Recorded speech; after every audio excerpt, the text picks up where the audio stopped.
Hello! Welcome to Tales for Bookeemonsters. My name is PK. It is Friday, December 13th, and we're here to read chapter 13 in our Advent Calendar Cozy Mystery Bedtime Story Read Aloud. I caved and splurged, and I'm drinking eggnog. Which probably isn't great for the throat, like you don't do dairy when you're going to sing. But I don't care. It tastes good. Hope you guys had a good Friday. Alrighty. So, yesterday's chapter was long, and there are a lot of Norwegian words thrown in there that I probably really mangled. So I apologize for that, and I apologize for future manglements. But we'll see. I never look ahead. I probably should, so I can see what kind of words might be coming up and find out how they're pronounced. But I don't. I just scream and leap. I love eggnog.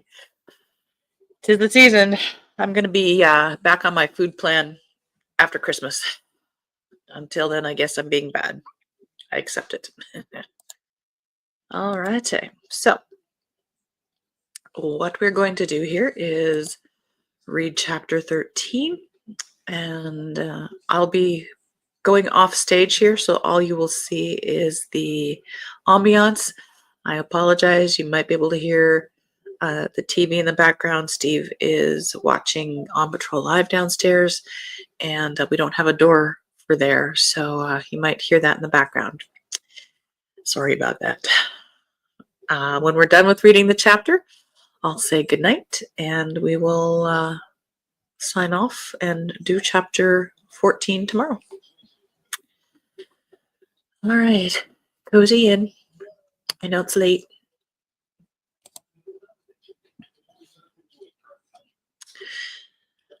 This is chapter 13 of Christmas at Glitter Peak Lodge, December 13. As usual, the workday at the hotel had started long before sunrise. Maja had been up at the crack of dawn and making coffee, prepared breakfast, and brought out lussekatter. She'd been in a surprisingly good mood when Ingrid came down to the kitchen around 7. Ingrid had quickly understood why. There on the bench next to Hussein, who was already dressed in his Starboy costume for St. Lucia's Day, was a cat. An enormous black purring cat who was enjoying scratches from Hussein and who barely bothered to lift its head when Ingrid came in. It stopped purring when it regarded her with its narrow yellow eyes. Ingrid took a deep breath. So that was what Maja's errand had been last night. She'd quite simply gone to pick up a cat. A few things started to make sense. Ingrid hadn't just imagined that shape in the corridor last night. What had frightened her in the darkness was this enormous feline beast that Maja had let loose in the hotel. The cat's skepticism toward her was probably due to the fact that it recognized Ingrid from the night before when she had accidentally stepped on it. "This here is Musafina," Maja said, looking pleased. "Now she can take care of those pesky mice." Hussein stopped petting the cat for a moment. When he heard Maja say this, and he looked up at the chef, horrified, but Maja continued. "Musafina is Maugret's daughter," she explained, glancing at the black animal, who was now curled up in a ball on the bench. "And Maugret was the daughter of Tabitha, who lived at Glitter Peak when you were growing up, Ingrid. You remember Tabitha, don't you?" And just like that, Ingrid was suddenly thrown 30 years back to her earliest memories. Ingrid had only been 3 years old when her parents died, but she still remembered that time well. She'd cried herself to sleep night after night because her mother and father were gone. Had she understood that it was forever at such a young age? She didn't know, but she remembered their absence being like a great darkness that had opened up in the middle of summer and consumed them. Nana Borghild had come to Ingrid every night, sat on the edge of her bed, and stroked her hair, singing to her. Tabitha would also hop into Ingrid's bed and curl up close to her like a purring bundle, so nice and warm and soft. Borghild had let Ingrid keep the cat there all night long. She'd loved Tabitha, a beautiful, cuddly kitty who was a mouse hunter at one moment and Ingrid's best friend the next. The cat had lived a long time, until Ingrid started high school.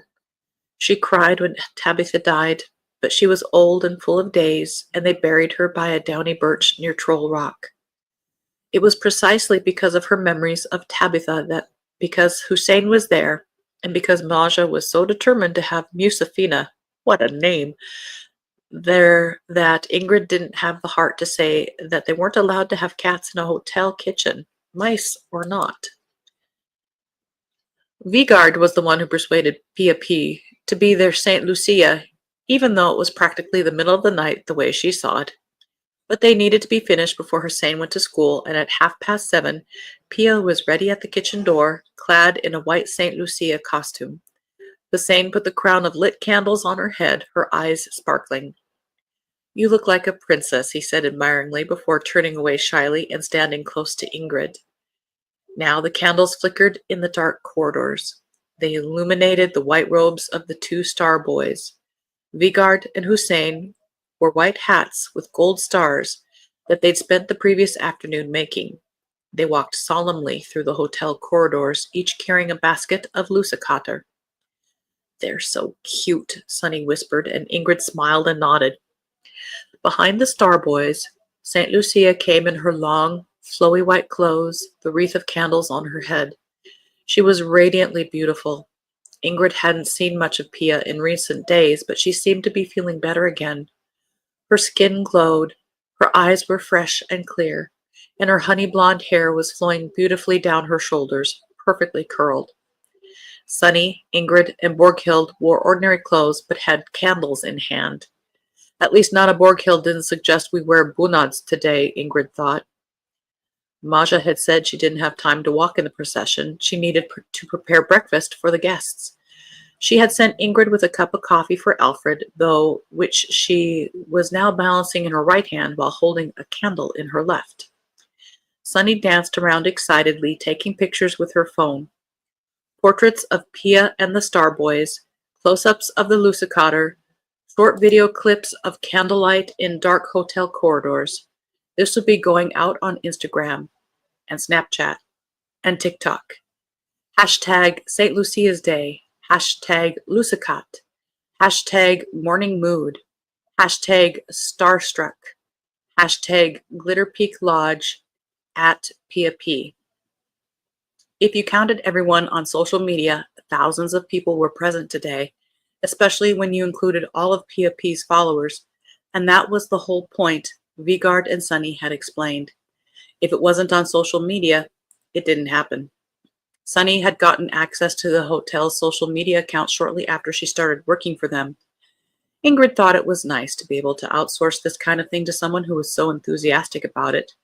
Sunny had proven herself worthy of the trust and created a lot of nice posts, often with Vigard's advice.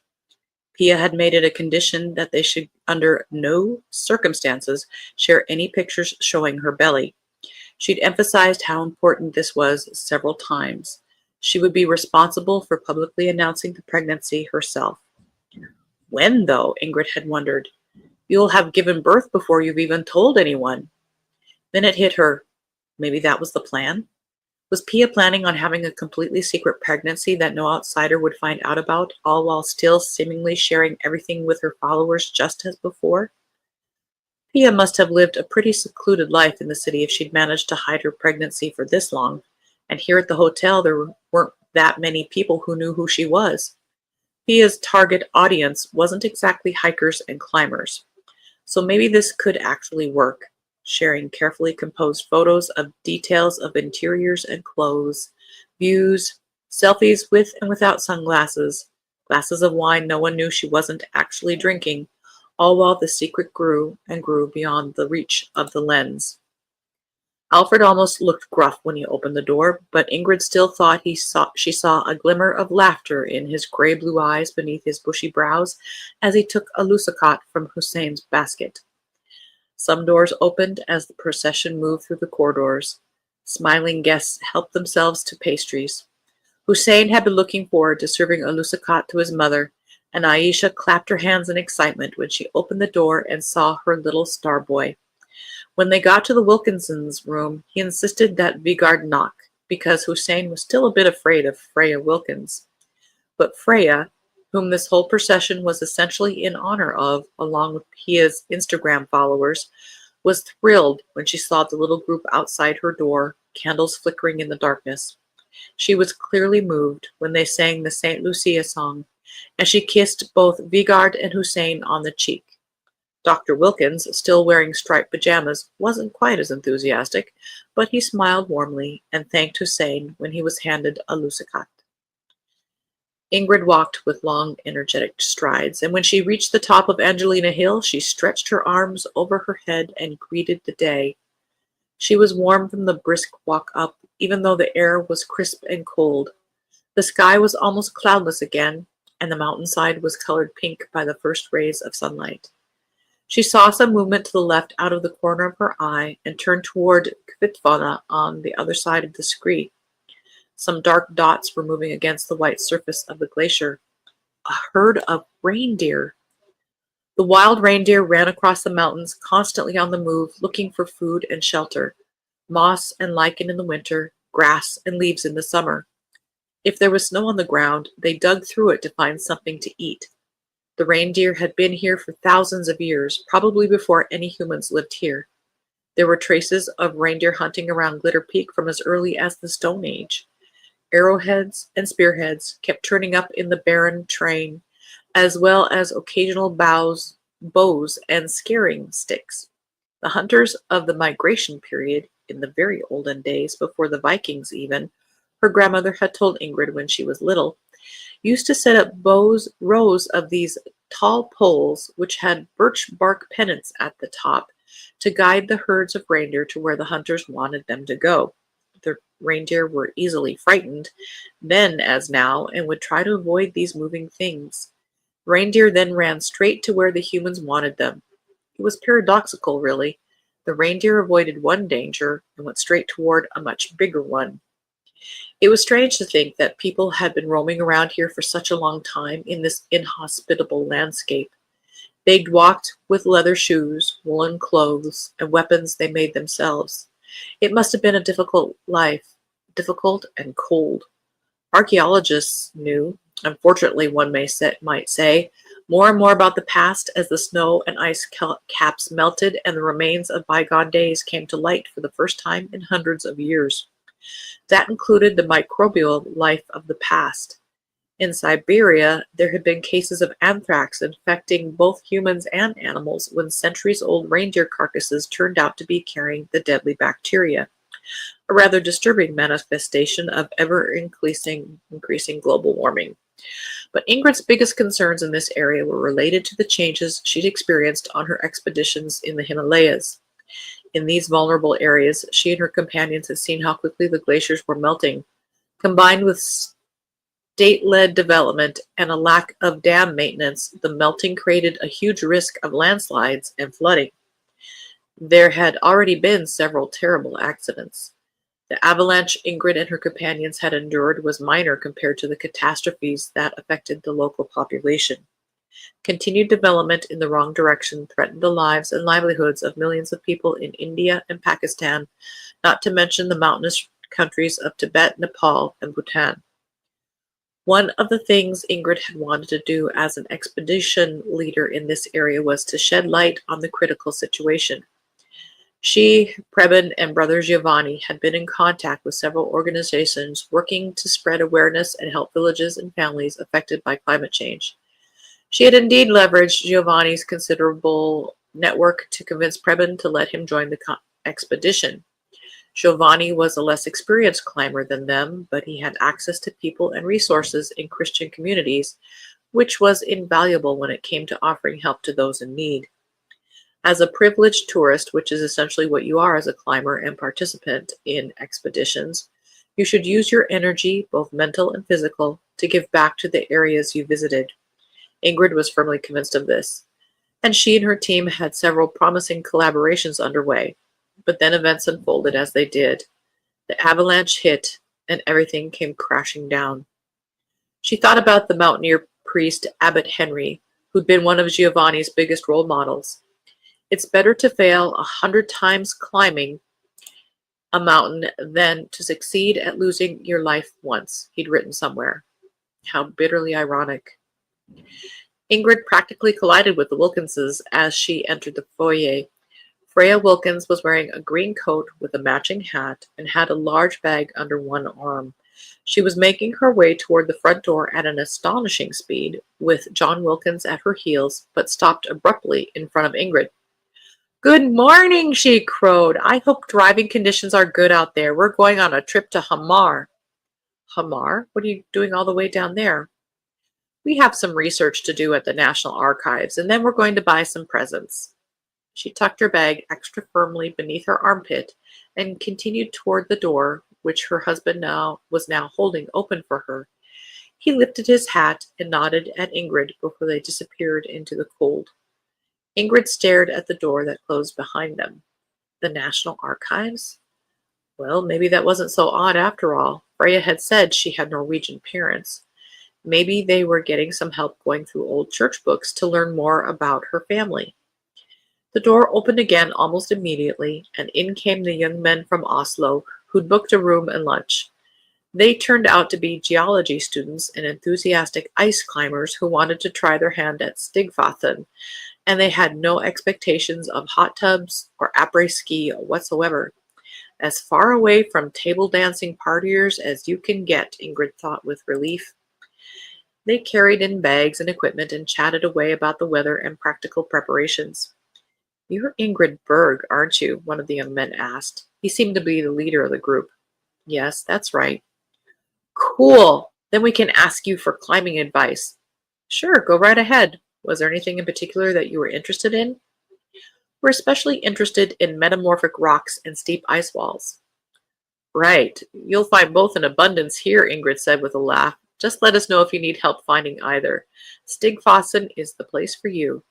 She hoped no one saw how she shuddered at the thought of the frozen waterfall, the deep gorge, the heights, the snow on heaven's horn that could come down, tumbling down.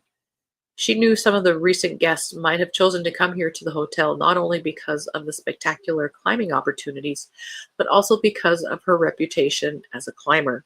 She couldn't let them know how things were really going for her. She saw how Sunny's eyes widened as she came out of the dining room where she'd been setting the table for lunch. Had Sunny finally realized Vigard wasn't batting for her team and started looking for other romantic opportunities? Or was she looking for Insta material here too? These boys were living illustrations of #GetOutside. Several more arrivals showed up early that afternoon, including a minivan from the car rental agency in Lillehammer that turned out to contain a British couple with 4 children, 2 boys and 2 girls, and an enormous amount of luggage which Alfred carried in with the husband. Maybe Hussein could get to know the youngest of the children over the weekend, Ingrid thought. She often wondered whether it was too lonely for him at Glitter Peak. But when she thought back on her own upbringing here as the only child, it wasn't loneliness she remembered. It had felt natural for her to be here, and she had friends down in Dahlen. It wasn't that far. She went into the kitchen where Maja and one of the young extra helpers were busy preparing dinner. She breathed in the delicious scent of meat sizzling in iron pans and potatoes with garlic and butter baking in the oven. Sunny was pulling glasses out of the cupboards for the sparkling wine that would be served before the meal. "Looks like you have everything under control here," Ingrid said to Maja. "Things can still go wrong," Maja said. "After all, it's Friday the 13th. Musafina opened her yellow eyes and stared at them from the bench. Ingrid shrugged and went back out to the reception area. The bell above the front door rang, and in came a couple from Dahlen who'd booked a table for dinner. Aslaug and Svein Slettebakken. Ingrid remembered them from her school days, even though they were a few years older than her. Aslaug had had a different surname at the time, of course. "We thought it would be exciting to see how things are here," Aslaug said with a saccharine smile as she pulled off her leather gloves. "Despite what they say. We came early so we could have a look around." "Welcome," Ingrid said enthusiastically, but she was thinking about what Aslaug had said. Despite what they say? She chose to ignore it and instead put on what she hoped was a friendly smile. Perhaps you'd like to have a drink in the bar while you're waiting. You can bring drinks into the library as well. She was eager to send guests to the bar, especially since they'd actually hired a bartender, Tom Hansdalen, who started today. He was hired to work starting at 3 every afternoon, but so far he'd had an alarming amount of time to polish glasses and study drink recipes. Today, only the Wilkinsons had been in for a drink thus far. Fortunately, the Sletbakkens did want to take a trip to the bar, as did the group of 4 dinner guests who arrived just after them. When Mr. Taylor from England also came strolling in and asked whether it was possible to get a pint of lager anywhere there, Ingrid finally started to feel a little more optimistic. She showed him the way and glanced happily at Tom, who was suddenly quite busy behind the bar.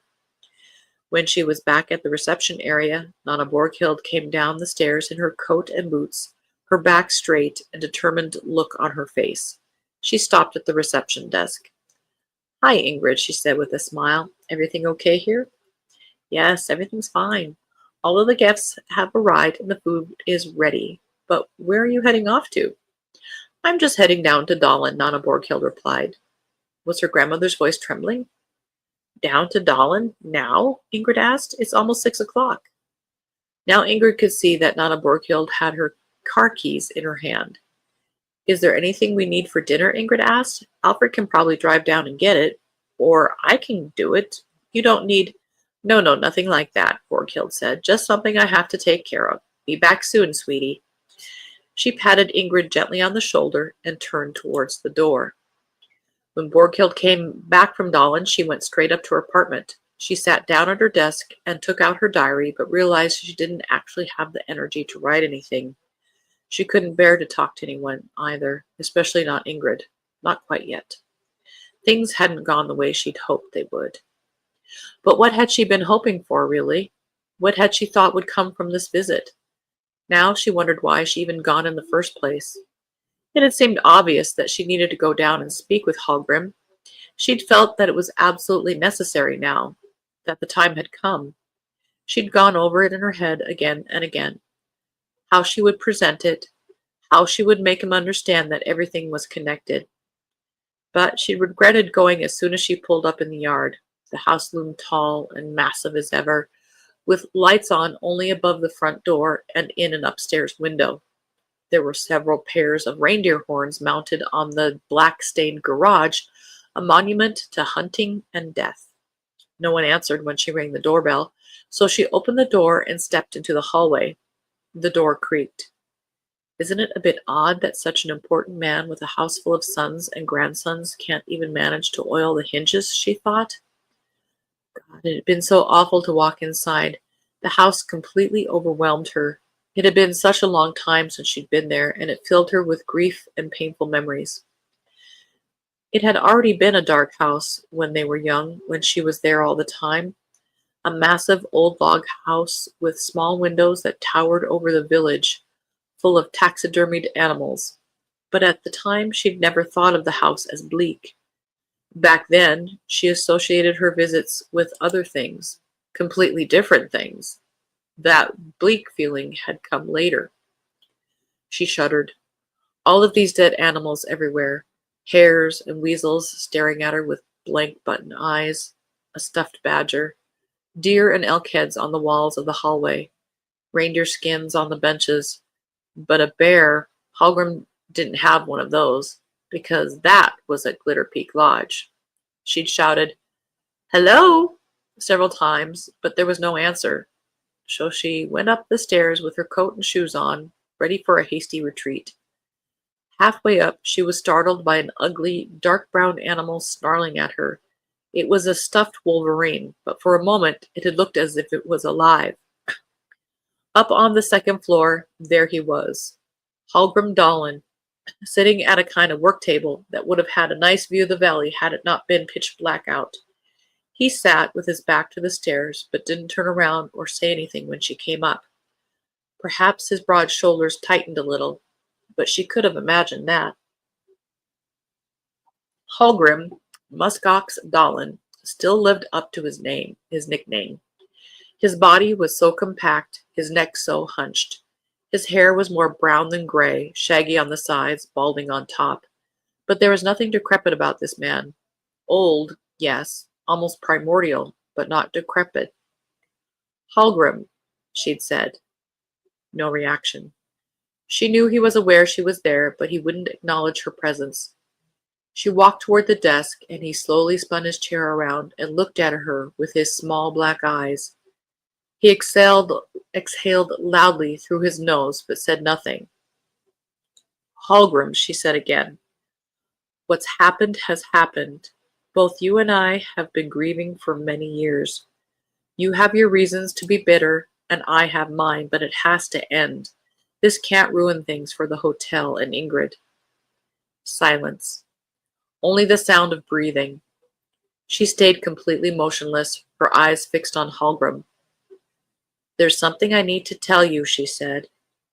She'd hoped that her statement would make him say or do something, give her an opening somehow.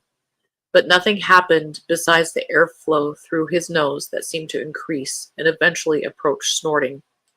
If Hallgrim had had horns, he would have been rubbing them against his front legs and stomping his hoofs by now. But he did nothing except to sit with his huge arms on the armrests and stare at her. Stare and snort. Now she was going to say it. At long last, she simply had to tell him the truth. She stood there for a few moments to collect herself. Then she felt the determination drain out of her. No, she couldn't do it. She couldn't say what she'd come to say. She just stood there. The tension was broken when the door opened downstairs and slammed shut with a bang. Men's voices could be heard from the hallway, and Arthur and Cato came stomping up the stairs.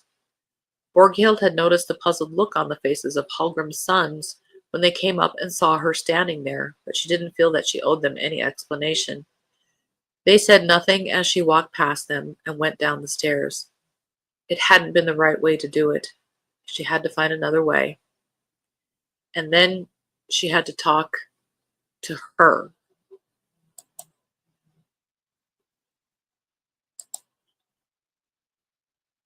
End of chapter 13.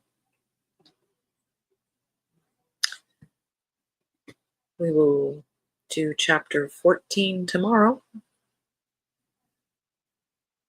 It will probably, I'm not sure yet. We might do it right after sprints tomorrow, or we might do it at the same time as we did tonight. I haven't quite decided that one yet.